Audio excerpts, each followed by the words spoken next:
일단 내용 공부를 하는데 핵심적인 내용 공부를 했고, 그 다음에 그 내용하고 번호도 그대로 매치되게 같은 내용에 해당하는 문제를 풀고, 그리고 이제 해설 보고, 이렇게 보는 건데, 제 해설이 굉장히 자세하잖아요. 그래서, 그 구정특강에서 제가 진행하는 것처럼 선생님들께서 셀프로 그렇게 해보셔도 괜찮을 것 같아요.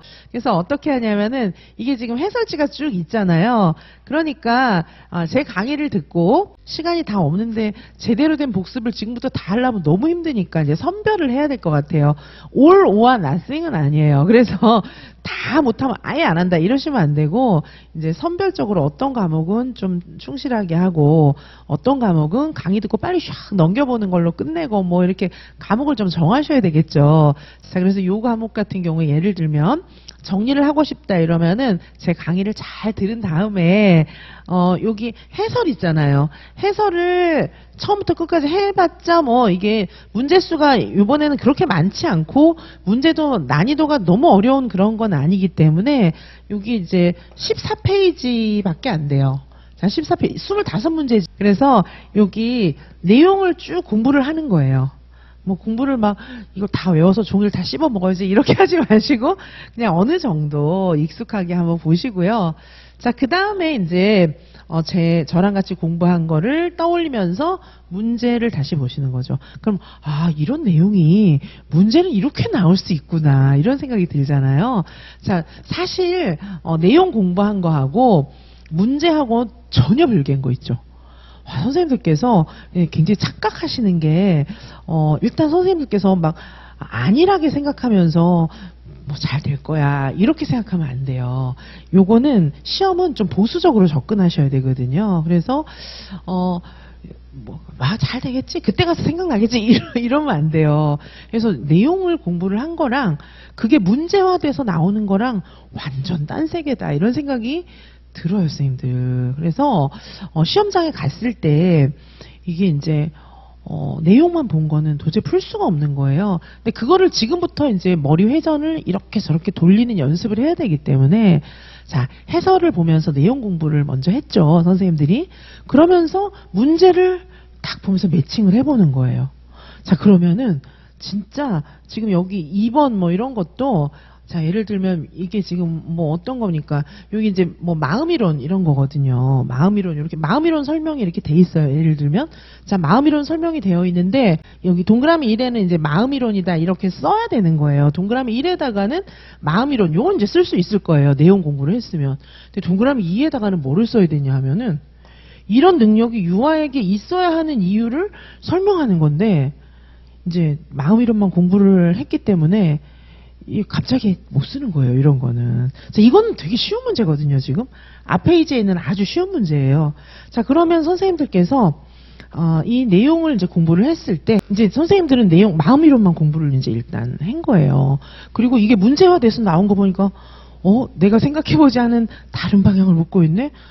마음이론 있으면 애들한테 뭐가 좋지? 이런 생각을 하실 거잖아요. 자, 그러면서, 문제는 이렇게 나오는구나. 답을 써봐야 되는 거예요. 아셨죠? 일단 제 강의부터 쫙 들으셔야 돼요. 강의를 막 쫙 집중해서 들으시고 그 다음에 이 내용을 선생님들이 일단 공부를 하는 거예요. 제가 구정특강 할 때 이 내용만 따로 또 정리를 해드렸거든요. 그래서 요거를 보시고 내용을 먼저 쫙 보고 그 다음에 문제지랑 이렇게 같이 매칭해갖고 마음이론이 문제로는 어떻게 나오지? 이렇게 보시는 거예요. 그러면 웬만하면 나 이 마음이론 아는데 왜 답은 못 쓰겠지 이런 게 대부분일 거예요. 자, 그렇게 한번 매칭을 해보시고요.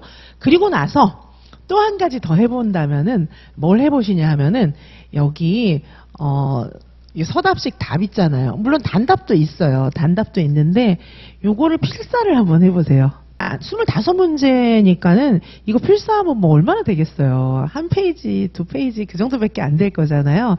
그래서 필사를 워드로 치는 게 나을 거예요. 필사를 한번 해보시고 필사한 거를 출력해갖고 자꾸 보는 거예요. 아니면 필사한 거 파일이니까 폰에다가 다운받아가지고 폰으로 계속 보셔도 되잖아요. 그렇게 해서 제가 필사를 왜 하라 그러냐 하면은 예를 들면은 이 마음이론 조금 전에 보셨던 문제 있잖아요. 이 마음이론이 유아들한테 왜 필요하지? 선생님들이 알기는 알아요. 대충 알긴 아는데 써지지는 않는 거예요. 자, 그걸 여기 써놨잖아요. 타인의 마음을 이해하고 협조하게 되어 사회성이 높아지게 된다. 이렇게 표현이 돼 있잖아요. 그럼 이거 읽어보면 맞아 그랬지 이렇게 알 수는 있는데 쓰지는 못하잖아요.